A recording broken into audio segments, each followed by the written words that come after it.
आज तक रेडियो सुनता है सारा जहां।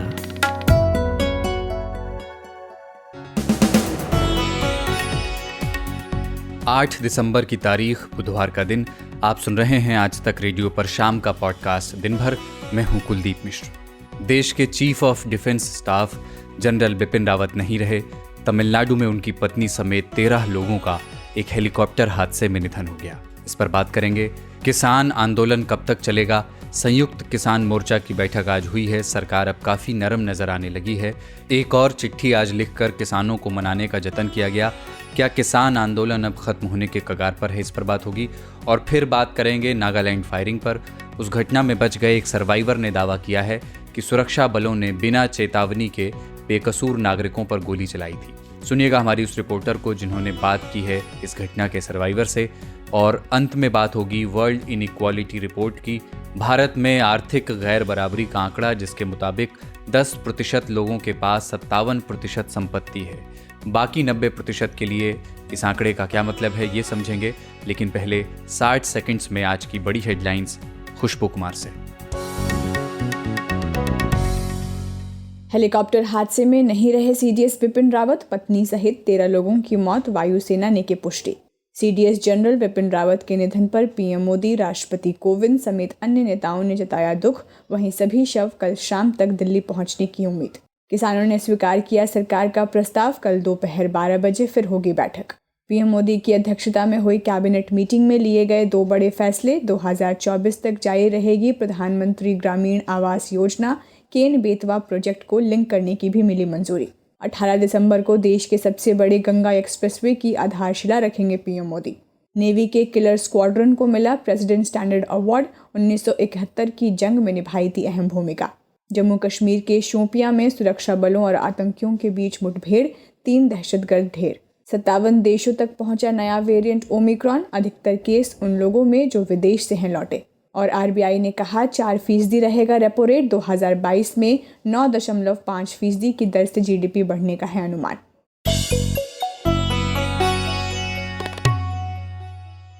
आज तक रेडियो पर यह है दिन भर और मैं हूं कुलदीप मिश्र। देश के chief of defence staff, Bharat की तीनों सेनाओं के प्रमुख जनरल बिपिन रावत नहीं रहे। तमिलनाडु के कुन्नूर में एक हेलीकॉप्टर हादसे में जनरल रावत, उनकी पत्नी मधुलिका रावत समेत 13 लोगों का निधन हो गया। भारतीय वायुसेना के ऑफिशियल ट्विटर हैंडल ने निधन की पुष्टि की है।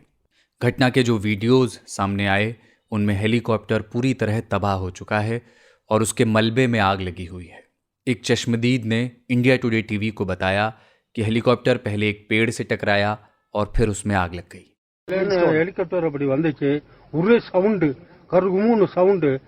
हमने वहाँ हेलीकॉप्टर देखा और उसमें बहुत शोर था। हेलीकॉप्टर पहले पेड़ से टकराया और उसमें आग लग गई। फिर वह जमीन पर गिर पड़ा, जिसके बाद उसमें से धुआं उठने लगा। मैंने जब धुआं देखा तो अपने पड़ोसी को बुलाया, जिसके बाद हम दोनों ने पुलिस को इसकी सूचना दी। मैंने एक आदमी को देखा जिसके शरीर में आग लगी हुई थी और वह जमीन पर गिरा हुआ था। इसके साथ ही कुछ और भी लोग थे जिनके शरीर जले हुए थे। एम सीरीज का यह हेलीकॉप्टर जनरल बिपिन रावत को कोयम्बटूर से वेलिंगटन के एक डिफेंस स्टाफ कॉलेज ले जा रहा था, जहां उनका एक कार्यक्रम था। वो फैकल्टी और वहां के स्टूडेंट ऑफिसर्स को संबोधित करने वाले थे। इस रूसी हेलीकॉप्टर का पूरा नाम Mi-17V5 है, जो दुनिया के सबसे एडवांस ट्रांसपोर्ट हेलीकॉप्टर्स में गिना जाता है। साल 2011 में यह हेलीकॉप्टर भारतीय सेना के बेड़े में शामिल हुआ था। 60 से ज़्यादा देश अभी इसका इस्तेमाल करते हैं। इस एम सीरीज हेलीकॉप्टर के बारे में ज़्यादा जानकारी के साथ आज तक रेडियो रिपोर्टर मंजीत नेगी। जहाँ तक Mi-17 हेलीकॉप्टर की हम बात करें, ये वीआईपी चॉपर होता है और मिलिट्री का काफ़ी पुराना और एक तरह से ट्रस्टेड हेलीकॉप्टर है। चाहे प्रधानमंत्री नरेंद्र मोदी की फ्लाइंग की बात करें, जहाँ पर भी छोटी जगहों पर जहाँ पर बड़ी एयर स्ट्रिप नहीं होती है, वहाँ पर इसी Mi-17 हेलीकॉप्टर से वो जाते हैं। और उसके साथ ही एम्ब्रेयर, जो कि वायुसेना के स्पेशल जहाज हैं, उनका भी इस्तेमाल इसमें होता है। और काफ़ी लंबे समय से, चाहे प्रधानमंत्री की बात की जाए, रक्षा मंत्री की बात की जाए, तीनों सेना सेना प्रमुख के अलावा सीडीएस की बात की जाए, सभी लोग इसी मी-17 हेलीकॉप्टर से उड़ान भरते हैं। और अभी अगर हाल के वर्षों में देखा जाए तो इसकी कोई ऐसी बड़ी दुर्घटना भी सामने नहीं आई है। और काफी लंबे समय से वायुसेना इसका इस्तेमाल करती है, और खासतौर से वीआईपी मूवमेंट के लिए। और जहां तक आज की दुर्घटना का सवाल है, ये मी-17 हेलीकॉप्टर से ऊटी से इन्हें सुलूर जो एयरबेस है भारतीय वायुसेना का, वहां तक की उड़ान थी। करीब 1 घंटे का ये रास्ता है जो जानकारी हमें मिल पा रही है उसके मुताबिक। और वहां पर इन्हें पहुंचना था जहां से सीडीएस जनरल बिपिन रावत और उनके स्टाफ को दिल्ली के लिए वायुसेना के एम्ब्रेयर से दिल्ली के लिए उड़ान भरनी थी। लेकिन उस बीच में करीब 1 घंटे पहले ये दुर्घटना बताई जा रही है। शुरुआती तौर पर जो जानकारी मिल पा रही है, खराब मौसम इसकी वजह है। लेकिन अब आगे जब कोर्ट ऑफ इंक्वायरी के बाद श्वेता जो जानकारी मिलेगी कि असल वजह इसकी दुर्घटना के पीछे क्या रही है। बिपिन रावत के लिए ये पहला हेलीकॉप्टर हादसा नहीं था। साल 2015 की बात है जब वो सीडीएस नहीं बने थे। फरवरी की एक धुंध भरी सुबह थी और वो नागालैंड के दीमापुर में बने 3 कोर के हेडक्वार्टर के चीफ का पद संभाल रहे थे। वो 3 फरवरी को दीमापुर से अपने चीता हेलीकॉप्टर में निकले, लेकिन कुछ ऊंचाई पर उनके चॉपर ने नियंत्रण खो दिया। हेलीकॉप्टर क्रैश होने लगा, लेकिन सेफ्टी इक्विपमेंट की मदद से बड़ा हादसा होने से बच गया। उस वक्त उन्हें मामूली चोटें आई थीं, लेकिन दुर्भाग्य कि ये आज दोहराया नहीं जा सका। हमने बात की आज तक रेडियो रिपोर्टर अभिषेक भल्ला से। अभिषेक जी, आज दिन भर आपने इस खबर पर नज़र रखी, और जो खबर हम नहीं सुनना चाहते थे शाम तक वही खबर आई और पुष्टि हुई उनके निधन की। अब आगे की जो उनका जो अंतिम संस्कार है, देश के पहले सीडीएस थे, उसके बारे में, वो प्रक्रिया आगे कब और कैसे होनी है, उसके बारे में क्या जानकारी है अभी आपके पास? देखिए, air force chief air chief marshal VR Chaudhari खुद कुन्नूर गए हैं जहां पर ये हादसा हुआ। और कल ऐसा माना जा रहा है, जो हम लोग को सुनने में अभी तक आया है, हालांकि अभी कोई ऑफिशियल शेड्यूल नहीं आया है, लेकिन यही माना जा रहा है कि कल दोपहर तक या कल देर दोपहर तक या शाम तक जो है उनका पार्थिव शरीर और साथ में उनकी जो धर्मपत्नी थी मिसेस मधुलिका रावत, उनका पार्थिव शरीर को दिल्ली लाया जाएगा। शेड्यूल की हम वेट करेंगे, कुछ अटकलें नहीं लगाना चाहेंगे, लेकिन एक बात तो पक्की है कि फुल मिलिट्री ऑनर्स से जो है अंतिम विदाई की जाएगी जनरल रावत की। जनरल बिपिन रावत देश के पहले सीडीएस रहे। इसके पहले वो सेना प्रमुख भी रहे, थल सेना के। सीडीएस बनने के पहले और उसके बाद भी कौन सी ऐसी बड़ी चीज़ें हैं जिसके लिए उन्हें हमेशा याद किया जाएगा? कौन से ऐसे माइलस्टोन्स हैं जो हमेशा उनके नाम के साथ रहेंगे? देखिए, जनरल बिपिन रावत, जो सबसे बड़ी बात है कि देश के पहले CDS chief of defence staff, एक बहुत ही ऐतिहासिक निर्णय लिया गया था इस सरकार के द्वारा। बहुत लंबे समय से इस पर चर्चा चल रही थी और इस तरह का प्लान था कि एक देश में सीडीएस होना चाहिए, चीफ ऑफ डिफेंस स्टाफ होना चाहिए, जो कि तीनों जो फोर्सेस हैं, आर्मी, नेवी, एयरफोर्स, उनमें सिनर्जी यानी कि इंटीग्रेशन ला सके। तो जो सबसे बड़ी उपलब्धि और सबसे बड़ी लेगेसी है जनरल रावत की, वो यही है कि वो देश के पहले सीडीएस बने, और बनते ही बहुत कम समय में जनरल रावत ने जिस तरह से बदलाव लाने की कोशिश की, हालांकि जब वो सेना के चीफ भी थे, आर्मी चीफ भी थे, तो आर्मी रिफॉर्म्स में बहुत ज्यादा काम शुरू हुआ। थिएटर कमांड मॉडल जो है, जो बाहर की फोर्सेस यूज करती हैं, चाहे वो यूएस की एयरफोर्स हो या चाइना की यूएस फोर्सेस हो, चाहे चाइना की मिलिट्री हो, तो जनरल रावत ने पहले ही दिन जब वो सीडीएस बने, तो मैंने भी खबर लिखी थी, उनसे बात जब हम लोग की हुई थी, तो उन्होंने कहा था कि देखिए, जरूरी नहीं है कि हम जो थिएटराइजेशन का मॉडल है, जॉइंटनेस का मॉडल है, वो जरूरी नहीं है कि हम नकल करें दूसरे देशों की। हमें अपना एक मॉडल बनाना चाहिए जो हमारी ज़रूरतें हैं उसके तहत, और उसी पर काम चल रहा था धीरे धीरे। और एक और बात, जनरल रावत जो है कई बार कुछ ऐसी चीज़ें पब्लिकली बोल जाते थे जिससे थोड़ी कंट्रोवर्सी होती थी। हाल ही में जब थिएटराइजेशन की बात आई, तो उन्होंने हमारे ही मंच पर, इंडिया टुडे के मंच पर एक बार बोला था कि एयरफोर्स जो है वो एक सपोर्ट आर्म है, तो इससे थोड़ी कंट्रोवर्सी भी हुई थी। तो जो भी वो बोलते थे, एक बात बड़ी साफ थी कि बिल्कुल फ्रैंक तरह से बोलते थे, उनको इस बात की जरा भी परेशानी नहीं होती थी कि क्या इससे कंट्रोवर्सी होगी नहीं होगी, क्योंकि उनका काम करने का ही तरीका ऐसा था कि बड़े फ्रैंक तरीके से पब्लिक में अपना ओपिनियन रखते थे चीजों का। और यही एक कारण था कि सेना के बारे में जो पहले चीजें इतनी छुपी होती थी, जनता को पता नहीं चलता था, वो जनरल रावत के आर्मी चीफ बनने से और बाद में सीडीएस बनने से सामने आने लगी। ये थे इंडिया टुडे टीवी के national affairs editor Rahul Shrivastava. General Bipin Rawat को आज तक रेडियो की ओर से विनम्र श्रद्धांजलि।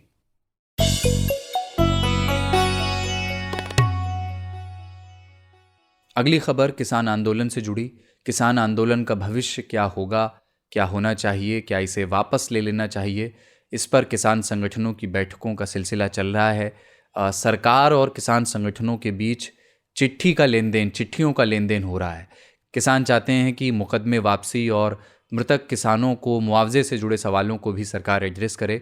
आज सुबह सरकार ने किसान संगठनों को एक नई चिट्ठी भेजी जिसमें बाकी मांगों को भी बताया जा रहा है कि एड्रेस किया गया है। संयुक्त किसान मोर्चा के गुरनाम सिंह चढ़ूनी ने प्रेस कॉन्फ्रेंस में कहा कि ताज़ा चिट्ठी पर वो सहमत हैं, लेकिन ये एक ड्राफ्ट है, ऑफिशियल चिट्ठी का उन्हें इंतजार है, उसके बाद ही कोई फैसला होगा। सरकार 2 कदम और आगे बढ़ी है और आज जो ड्राफ्ट आया है वो हमारे बीच की जो सहमति है वो ये है कि ड्राफ्ट तो अभी हम ओपन नहीं करेंगे, लेकिन हमारी तरफ से उस पर सहमति बन गई है और सरकार की तरफ से जो ड्राफ्ट आया था उसको लेटर में बदलना, सरकार का ऑथराइज चिट्ठी आनी, वो अभी बाकी है। इस खबर पर नज़र रखी आज तक रेडियो रिपोर्टर अमित भारद्वाज ने।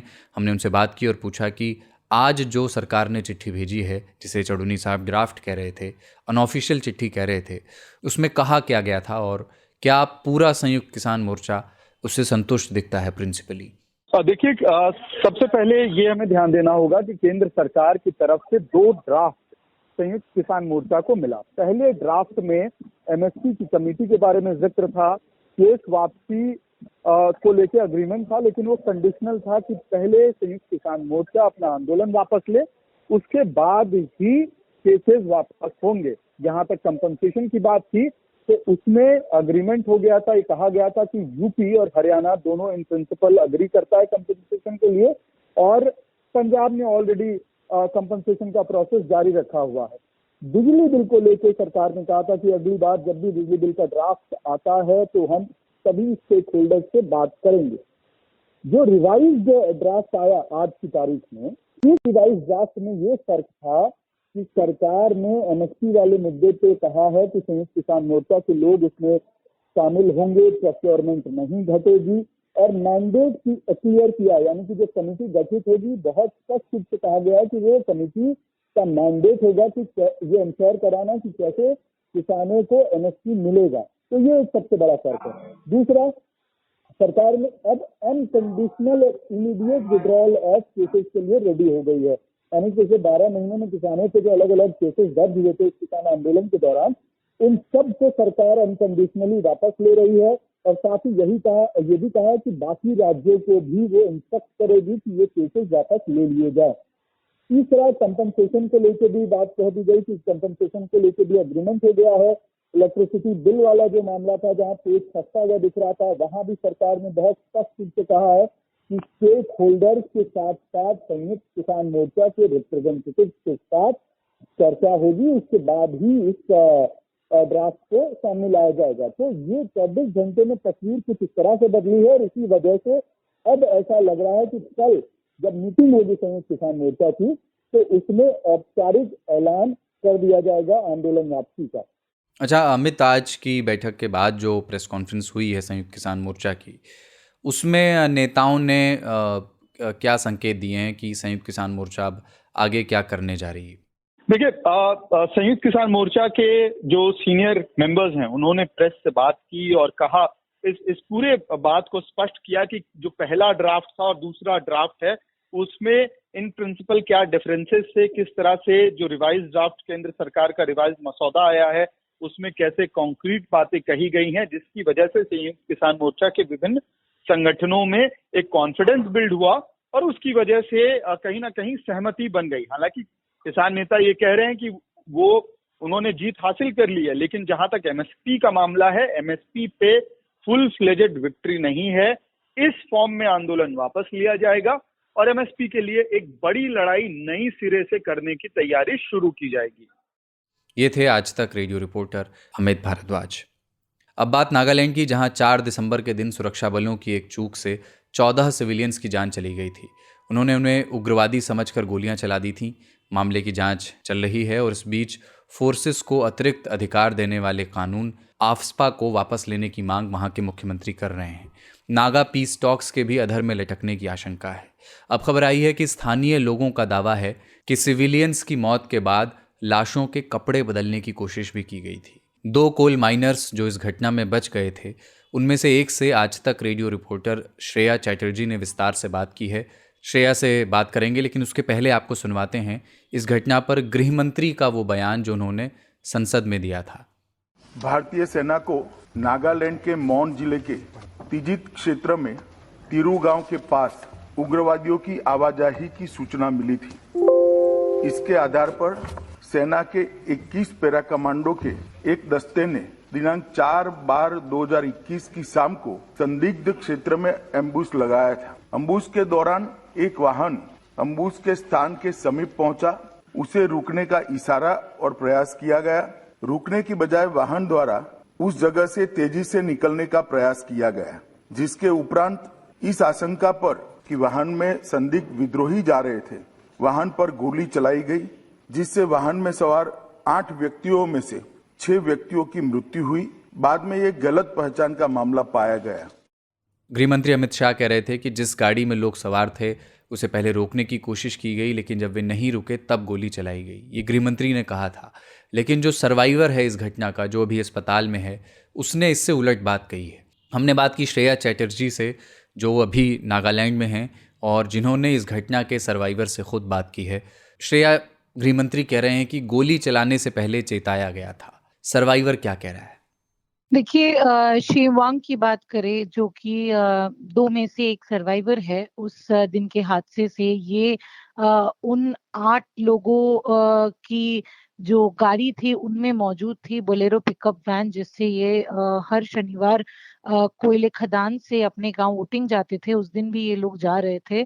जबकि शेवांग का ये कहना है कि अचानक से उन्होंने 3 बॉम्ब्स की आवाज सुनी और उसके बाद चारों तरफ से गोलियां बरसनी शुरू हो गई। उनसे हमने ये भी पूछा था कि क्या ये सच है कि उन लोगों को रोका गया था, कोई सिग्नल आया था, क्योंकि ये बयान भी हमने देखा है कि पार्लियामेंट में गृह मंत्री ने कहा है कि आर्मी की तरफ से उनको रोकने की सिग्नल दी गई थी। लेकिन शेवांग का ये कहना है कि उन्हें कोई भी सिग्नल नहीं मिला था रोकने के लिए और अचानक से ही गोलीबारी उन लोगों पे हुई। जबकि उन्होंने अपने आप को बचाने के लिए गाड़ी के नीचे ये लोग छुप गए। इसके बावजूद में इनके हाथ में एक गोली लगी और ये थोड़े अनकॉन्शियस हो गए।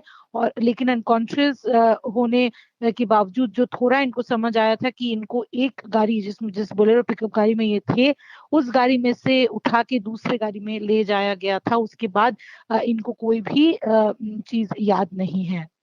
श्रेया, जो 2 सर्वाइवर्स हैं इस घटना के, उनकी हालत अभी कैसी है?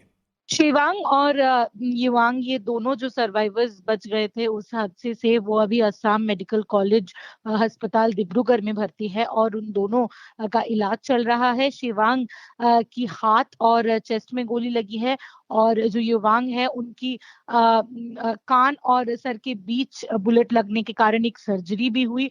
दोनों अभी आईसीयू में भर्ती है एएमसीएच डिब्रूगढ़ में और उनका इलाज अभी भी जारी है। अच्छा श्रेया, आपकी वहाँ के लोकल्स से जो बात हुई है, जब उन लोगों ने गोलियों की आवाज़ सुनी और जब वो मौका वारदात पे वहाँ पहुँचे तो उन्होंने क्या देखा? कुछ चश्मदीदों से जो आपकी बात हुई हो।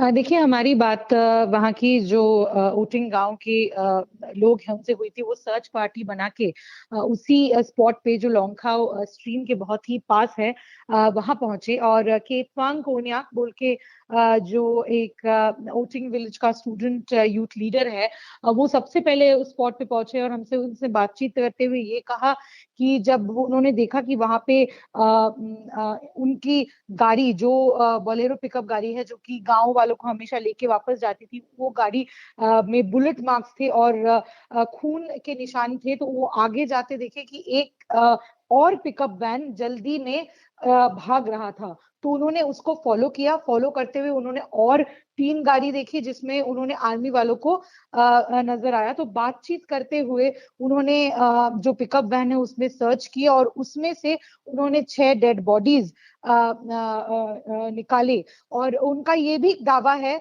कि जो डेड बॉडीज मिले हैं उस स्पॉट पे उनके कपड़े बदले जाने की कोशिश किए गए थे और उनको कैमोफ्लेज क्लोथिंग पहनाया गया था। ये जो ओटिंग गांव के निवासी है उनका ये दावा है। अच्छा, आखिरी चीज़ ये श्रेया, आप नागालैंड में हैं, वहाँ अभी सिचुएशन कैसी है? क्या पूरी तरह से उस इलाके में शांति बहाल हो पाई है? देखिए शांति बहाल हो पाई है। ऐसा नहीं है कि नागालैंड में हाथ सिचुएशन एकदम ही हाथ से बाहर है, लेकिन टेंस सिचुएशन है क्योंकि पूरा जो स्टेट है वो मोर्निंग में है। ये भी है कि नागालैंड के जो मुख्यमंत्री है और जो कैबिनेट में डिसीजन लिया गया था, उनकी जो एक बहुत ही महत्वपूर्ण फेस्टिवल होता है हॉर्नबिल फेस्टिवल, उसको पूरी तरीके से कैंसिल किया गया है मॉर्निंग के लिए।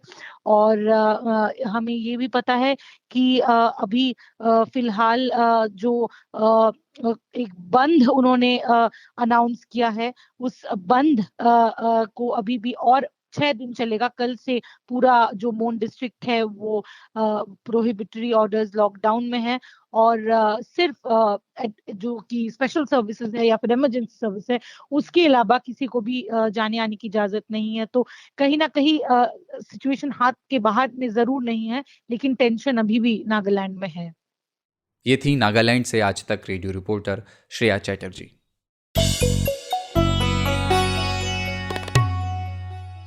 5-6 बरस पहले पोप फ्रांसिस ने कहा था कि कैपिटलिज्म यानी पूंजीवाद असमानता की जड़ है। एक बहस छिड़ गई थी उनके बयान के बाद। बहुत लोगों ने काउंटर दलीलें दी कि कैपिटलिज्म ने बड़ी संख्या में लोगों को गरीबी से बाहर निकाला है, गरीबी को बढ़ाया नहीं है। ये शाश्वत बहस है और इसे अब फिर से किया जा सकता है क्योंकि एक नई रिपोर्ट आई है। नई वर्ल्ड इनइक्वालिटी रिपोर्ट में कहा गया है कि भारत की जो 10% आबादी है उसका देश की 57% नेशनल इनकम पर कब्जा है। यानी पूरा देश अगर मिलकर के 100 रुपये हर महीने कमा रहा है तो उसमें से 57 रुपये सिर्फ 10 लोग मिलकर के कमा रहे हैं। देश की 50% आबादी के हाथ में कुल मिलाकर सिर्फ 13% नेशनल इनकम है। कुल जमा बात यह है कि गैर बराबरी की खाई बराबर बनी हुई है।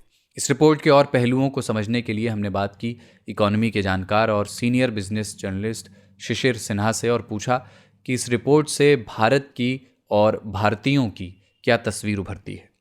देखिए, इस रिपोर्ट में जो 2 शब्द इस्तेमाल किए गए हैं वो मेरे ख्याल से सबसे महत्वपूर्ण है। सबसे पहला तो उन्होंने कहा है कि वेरी अनइक्वल कंट्री और दूसरा उन्होंने कहा है poor country. Very unequal country का मतलब ये हुआ कि असमानता काफी ज्यादा है और जो आंकड़े उनकी रिपोर्ट में है कि आधी आबादी की औसत आय जो है वो 53,610 रुपए है और जो शीर्ष के 10 हैं उनकी आबादी 20 गुना ज्यादा, लगभग 11,66,000 से कुछ ज्यादा बनता है। दूसरी जो उन्होंने बात कही जो काफी महत्वपूर्ण है कि शीर्ष की जो 10 आबादी है उसके पास राष्ट्रीय आय का आधे से भी ज्यादा, लगभग 57% है और 1% जो शीर्ष के हैं उनके पास 22% है। यानी कि 5वां हिस्सा जो आपके यहाँ जो कुछ भी वस्तु और सेवाओं के जरिए जो उत्पादन हो रहा है, उनकी जो कीमत बनती है, उसका 5वां हिस्सा सिर्फ 1% आबादी के पास बनता है। दूसरी ओर हम ये देख रहे हैं कि जो आधी आबादी के मामले में जो उनकी हिस्सेदारी राष्ट्रीय आय में थी उसमें कमी आई है, वो घट करके 13% पर आ गई। अब इसके दो मतलब है। पहला तो ये कि अगर हम पिछले 10-15 साल के विकास दर की बात करें, हमने 8% विकास दर देखी, हमने 7% विकास दर देखी, हमने जो महामारी का दौर था उसमें नकारात्मक देखा विकास दर, और एक स्थिति ऐसी भी आई कि हम तकनीकी तौर पर मंदी के दौर में चले गए। तो अभी तो ये जो आंकड़े हैं, उन आंकड़ों में हो सकता है कि महामारी के दौरान जो स्थिति बनी उसका बहुत ज्यादा रिफ्लेक्शन अभी नहीं आया। ये उस समय के पहले के आंकड़ों के आधार पर है, जैसा कि अगर उन आंकड़ों को समझा जाए, और अगर महामारी के आंकड़े शामिल कर भी लिए गए हैं तो भी स्थिति बहुत अच्छी नजर नहीं आ रही है। तो हमें ये समझना होगा कि जब हम विकास की बात करते हैं तो क्या विकास समावेशी विकास है, क्या इसका फायदा कुछ गिने चुने लोगों के लिए है या व्यापक आबादी के लिए है। तो अब जितने भी कल्याणकारी योजनाएं चलाई जा रही हैं उनके भी ऑडिट की आवश्यकता हो जाएगी कि अगर दुनिया हमें इस नजर से देख रही है कि आर्थिक असमानता है, और एक तरफ जो हम कहते हैं कि हम कल्याण के लिए तमाम योजनाएं चला रहे हैं, तो हमें उसकी ऑडिट करने की जरूरत पड़ेगी कि क्या वाकई में उन योजनाओं का फायदा समाज के जो अंतिम पायदान पे लोग हैं उनको वो मिल रहा है कि नहीं मिल रहा है। अगर ये रिपोर्ट कहती है कि उनको नहीं मिल रहा है तो हमें उस योजना की रणनीति में बदलाव करने की जरूरत होगी, और साथ ही साथ ये भी हमें सुनिश्चित करना होगा कि अगर देश की आर्थिक स्थिति बेहतर होती है तो उसका फायदा समाज के ज्यादा बड़े तबके को मिले, तभी जाकर के 7%, 8%, 9% या दोहरे अंक की विकास दर का मतलब सार्थक हो पाएगा। शिशिर जी, अब 10 साल पहले की स्थिति से अगर एक कंपैरिजन करें इनइक्वालिटी का, गैर बराबरी का, तो ये जो गैप है ये कितना बड़ा है?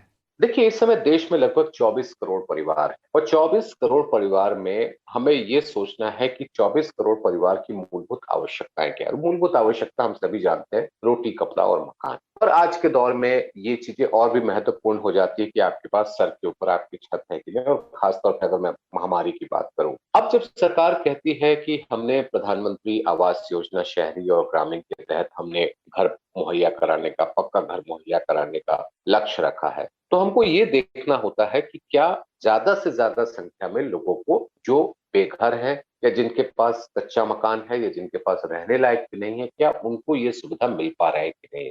तो मूलभूत आवश्यकताओं की जब हम परिभाषा देते हैं और मूलभूत आवश्यकताओं के लिए सरकार की ओर से संसाधन दिए जाते हैं, उसके साथ साथ ये भी महत्वपूर्ण हो जाता है कि उस व्यक्ति की क्या आय उस मूलभूत आवश्यकता को हासिल करने के लिए पर्याप्त है। 2 जून की रोटी की बात करें, कपड़े की बात है और सर पे छत की बात, तो वो जब आपकी आमदनी कम हो जाए तो जाहिर सी बात है कि इन चीजों पर भी असर पड़ता है। आप उसमें कहीं ना कहीं समझौता करना शुरू कर देते हैं, और उससे समझौता करने से क्या होता है कि आपकी जो उत्पादकता है उसके ऊपर असर पड़ता है। तकनीकी तौर पर हम कहते हैं कि हम एक दुष्चक्र में फंस जाते हैं, गरीबी के दुष्चक्र में, कि अगर हमारी उत्पादकता नहीं बढ़ी तो हमारी आय नहीं बढ़ेगी, हमारी आय नहीं बढ़ेगी तो हम खपत नहीं कर पाएंगे, हम खपत नहीं कर पाएंगे तो कंपनियां उस तरीके से उत्पादन नहीं बढ़ाएंगी, वहां पर वो रोजगार के मौके नहीं बनाएंगे। तो ये कहानी एक व्यक्ति से शुरू होकर के पूरे समाज को, पूरे देश को प्रभावित करने की स्थिति में आ जाती है। अच्छा शिशिर जी, एक चीज़ और बताएं कि ये जो असमानता है, ये एक्सेस टू बेसिक नीड्स को, यानी जो मूलभूत ज़रूरतें हैं लोगों की, जो उनका रहन सहन है, उसमें किस तरह से ये रिफ्लेक्ट होता है, उसको किस तरह से ये प्रभावित करता है? तो मूलभूत आवश्यकताओं की जहां तक बात है, उसके एक्सेस की जहां तक बात है, उस तक पहुंच की बात है, तो उसमें सरकार की एक बड़ी हिस्सेदारी है, सरकार की एक बड़ी जिम्मेदारी है, और उसके साथ साथ व्यक्ति विशेष का भी महत्व होता है कि क्या उसके पास कुछ संसाधन ऐसे हैं जो समर्थन दे सके। सरकार ने आपको एक घर बना करके दे दिया, लेकिन घर का रख रखाव करना है, वहां पर तो आपको सोचना होगा। सरकार ने अभी मुफ्त अनाज की बात कही, वहां पे मुफ्त अनाज दे दिया, लेकिन अनाज पकाने के लिए रसोई गैस का सिलेंडर चाहिए, या आपको जलावन की लकड़ी चाहिए, या उसके लिए नमक तेल चाहिए, मसाले चाहिए, उसके लिए संसाधन है कि नहीं है, पैसे है कि नहीं। कपड़े के लिए मान लीजिए कि आपको एक बार कपड़ा दे दिया, लेकिन क्या एक जोड़ी कपड़े या 2 जोड़ी कपड़े में आप ज्यादा समय गुजार सकते हैं? संभव नहीं होगा। तो ये कुछ ऐसी चीजें हैं जहां पर आपकी जो मूलभूत आवश्यकताओं तक जो पहुंच है वो प्रभावित होती है, और ये एक दुष्चक्र सी स्थिति बन जाती है, जबकि जब आपकी आय में लगातार कमी होने लगती है। मुझे लगता है कि इस तथ्य पर ज्यादा ध्यान देना है कि हम दुष्चक्र में ना फंसे। ये थे senior business journalist Shishir Sinha. आज तक रेडियो पर शाम के पॉडकास्ट दिन भर में आज इतना ही। हमारे शोज़ आपको कैसे लगते हैं आप हमें बता सकते हैं radio@aajtak.com पर, या फिर हमें व्हाट्सएप कर सकते हैं 9953323303 पर। आज का शो प्रोड्यूस किया रोहित त्रिपाठी ने, साउंड मिक्सिंग थी कपिल देव सिंह की। मेरा नाम है कुलदीप मिश्र। नमस्कार।